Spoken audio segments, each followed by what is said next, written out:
नमस्कार, जनप्रवाद सुपरफास्ट में आपका स्वागत है। मैं हूं हेमेंद्र सिंह। एक नजर डालते हैं आज की सुर्खियों पर। पहलवानों के विरोध के बाद आखिरकार ब्रजभूषण पर गिरी गाज। मामले की जांच के लिए निरीक्षण समिति बनाने का ऐलान। जांच पूरी होने तक कुश्ती संघ के अध्यक्ष पद से हटेंगे ब्रजभूषण। पहलवानों ने खेल मंत्री से बातचीत के बाद खत्म किया प्रदर्शन। सांसद ब्रजभूषण सिंह ने पहलवानों के आरोपों को बताया मनगढ़ंत का, किसी की दया पर नहीं, चुनकर बना हूं संघ का अध्यक्ष। डीजीपी आईजीपी के सम्मेलन में आज शामिल होंगे पीएम मोदी। देश की आंतरिक सुरक्षा के लिए भावी रणनीति की जाएगी तैयार। गृह मंत्री शाह ने डीजीपी और आईजीपी के सम्मेलन को किया संबोधित। बोले, खुफिया मामलों में दुनिया में मजबूत ताकत बनकर उभरा भारत।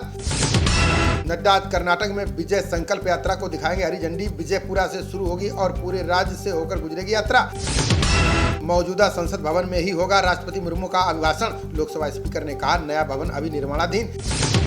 भारत और मिस्र की सेनाओं ने शुरू किया 14 दिवसीय युद्धाभ्यास एक्सरसाइज। साइक्लोन से दोनों देशों में रक्षा सहयोग होगा मजबूत।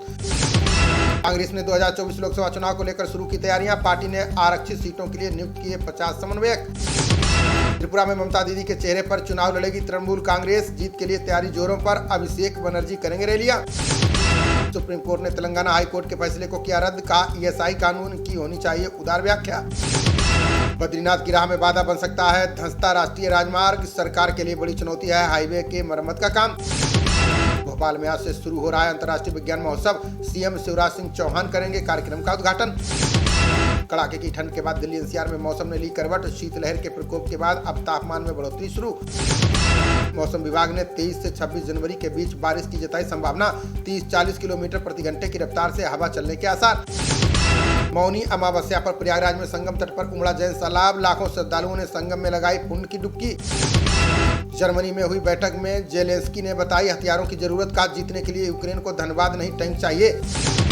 यूक्रेन को हथियार देने में खर्च किए 2 लाख करोड़ रुपए। अमेरिकी जनरल बोले, बातचीत से ही होगा युद्ध का हल। यूक्रेन रूस युद्ध को लेकर फ्रांसीसी पत्रकार ने किया बड़ा दावा। का वार्ता कराने में अहम भूमिका निभा सकते हैं पीएम मोदी। रूसी भाड़े के संगठन वैगनर ग्रुप को आपराधिक संगठन दिया करार। अमेरिका ने अगले हफ्ते पाबंदियों की घोषणा का किया ऐलान। क्रिस हिपकिंस बन सकते हैं न्यूजीलैंड के अगले प्रधानमंत्री। 2 दिन पहले इस्तीफा देने वाली जेसिंडा अर्डर्न की लेंगे जगह। केंद्रीय टेक्नोलॉजी राज्य मंत्री राजीव शेखर ने किया बड़ा खुलासा। टीके पर अपनी शर्तों के लिए फाइजर बना रही थी भारत पर दबाव। अर्जेंटीना के कार्डोवा से 517 किलोमीटर उत्तर में आया तेज भूकंप। 6.5 मापी की तीव्रता। किसी तरह के जनहानि की खबर नहीं। मध्य प्रदेश के अशोक नगर जिले में हुई हृदय विदारक घटना। पिता की मौत के बाद कुएं में कूदकर बेटी ने भी दी जान। जम्मू कश्मीर के कठुआ में खाई में गिरी मिनी बस। दुर्घटना में 5 लोगों की गई जान, 15 घायल। झारखंड हाईकोर्ट ने पूर्व मंत्री एक्का और उनकी पत्नी को नहीं दी राहत। आय से अधिक संपत्ति मामले में 7 साल की सजा रखी बरकरार। नीतीश ने जातिगत जनगणना पर आए सुप्रीम कोर्ट के फैसले का किया स्वागत। बोले, समाज के सभी वर्गों को लाभ पहुंचाने के लिए की गई कवायद। एनसीपी प्रवक्ता हेमा पिंपले ने अमृता फडणवीस पर लगाया आरोप। बोली, उप मुख्यमंत्री की पत्नी ने सरकारी बंगले में रिकॉर्ड की रील। केंद्रीय मंत्री जॉन बारला ने बागेश्वर धाम के आरोपों पर किया पलटवार। बोले, लोगों के धर्मांतरण कार्य में नहीं लगा है ईसाई समुदाय। निचली अदालतों में न्यायिक अधिकारियों के 26% पद खाली। सबसे ज्यादा मध्य प्रदेश न्यायपालिका में 2021 पद रिक्त। टीके ने नीतीश की समाधान यात्रा को बताया बेवकूफ बनाने का प्रयास। बोले, पसंदीदा मंत्रियों के साथ बैठक करने से नहीं होगा जनता का लाभ। गुजरात कांग्रेस ने 38 पदाधिकारियों को दिखाया बाहर का रास्ता। चुनाव के दौरान पार्टी विरोधी गतिविधियों में शामिल होने का है आरोप। कमलनाथ ने मध्य प्रदेश भाजपा की विकास यात्रा पर साधा निशाना। बोले, अब यात्रा का नहीं बल्कि भाजपा की विदाई का आ गया समय। जुलाई से चमड़ा और गैर चमड़ा वाले फुटवियर पर लागू होंगे गुणवत्ता नियम। पीयूष गोयल बोले, द्वयम दर्जे के उत्पादों के आयात पर लगेगा प्रतिबंध। 10 फरवरी से 17 तक चलेगा कर्नाटक का बजट सत्र। चीनी उत्पादों पर उपकर बढ़ाने समेत कई विधेयक पेश करेगी सरकार। भारत ने दोगुनी की श्रीलंका के लिए विकास सहायता निधि। जयशंकर और रानिल विक्रमसिंघे ने समझौते पर किया हस्ताक्षर। डेरा सच्चा सौदा प्रमुख राम रहीम को फिर मिली 40 दिन की पैरोल। 25 जनवरी को सतनाम सिंह की जयंती कार्यक्रम में होगा शामिल।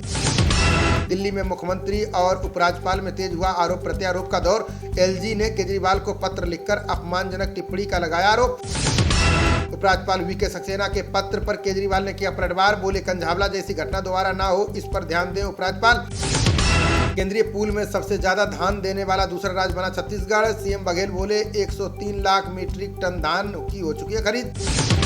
हिंदी अंग्रेजी भाषी भी आसानी से सीख और बोल पाएंगे गोंडी भाषा। बिलासपुर जिला प्रशासन ने तैयार की 90 पेज की पुस्तक। चुनाव को लेकर छत्तीसगढ़ भाजपा कार्य समिति की 2 दिवसीय बैठक शुरू। प्रदेश अध्यक्ष अरुण साहू बोले, प्रचंड बहुमत से बनेगी बीजेपी की सरकार। पेपर लीक मामले को लेकर केंद्रीय मंत्री शेखावत का गहलोत पर हमला। बोले, कांग्रेस सरकार ने युवाओं का किया सबसे ज्यादा नुकसान। नोटों की गड्डियां गिनते दिखे भारतीय किसान एकता फौजी गुट के अध्यक्ष। 1.5 करोड़ वसूलने के बाद भी जमीन का बैनामा न देने का लगा आरोप। पायलट को कोरोना कहने पर विधायक सोलंकी का गहलोत पर पलटवार। बोले, केंद्रीय नेतृत्व से जल्द टीका नहीं आया तो घातक होंगे परिणाम। हरियाणा के सभी लोकसभा क्षेत्रों में भाजपा की होगी बड़ी रैली। 29 जनवरी को सोनीपत से गृह मंत्री अमित शाह करेंगे शुरुआत।